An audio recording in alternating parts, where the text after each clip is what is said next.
चाहिँ हाम्रो रातो सदनको नेतृत्व गर्ने म्याम आदरणीय शान्ति म्यामले आज यता रातो सदनको लागि यो सिल्ला बनाउँदै हुनुहुन्छ। परम्परागतदेखि नै चलिआएको यो धेरै जसो देउता मान्दाखेरि यो पकाउने गर्थे र अहिले हामी त्यही प्रचलनलाई पहिलेको कुराहरूलाई झल्काउनलाई भए पनि श्री भगवती माध्यमिक विद्यालयमा भगवती माविमा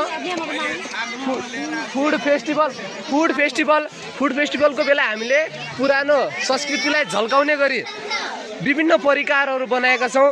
त्यसका निम्ति सम्पूर्ण खट्नुभएका मेरा प्यारा साथीभाइ तथा दाइ दिदीहरूलाई धेरै धेरै आभार प्रकट गर्न चाहन्छु। सँगसँगै म्यामहरूलाई आदरणीय म्यामलाई पनि धेरै धेरै धन्यवाद दिन चाहन्छु।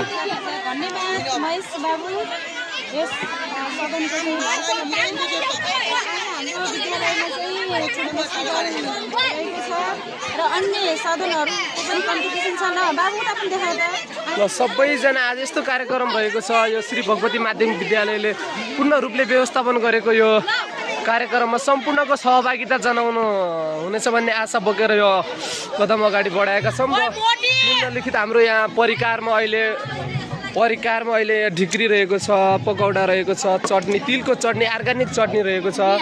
ल यी यता खाँदै हुनुहुन्छ, हाम्रो ग्राहकहरू हुनुहुन्छ, ढिक्री खाँदै हुनुहुन्छ, रमाउँदै हुनुहुन्छ। धेरै धेरै धन्यवाद छ सबैजनालाई, सबैजनाको सहभागिता जनाइदिनु भन्ने अनुरोध गर्दछु। हस्त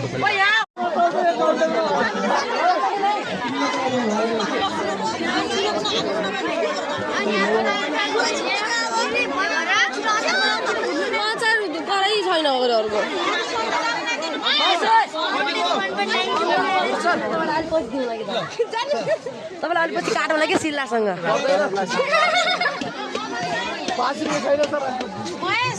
यहाँ भइसक्यो। अलि टेस्ट गर्नु 20 रुपियाँ प्लेट भन्ने हो।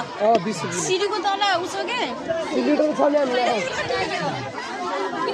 डबरा बसाल्दिउ न त्यहाँ यार। अन्जना बहिनी तिमी त्यो काटौ के आलु सरी ओ अन्जना त्यो काटौ न टमाटर।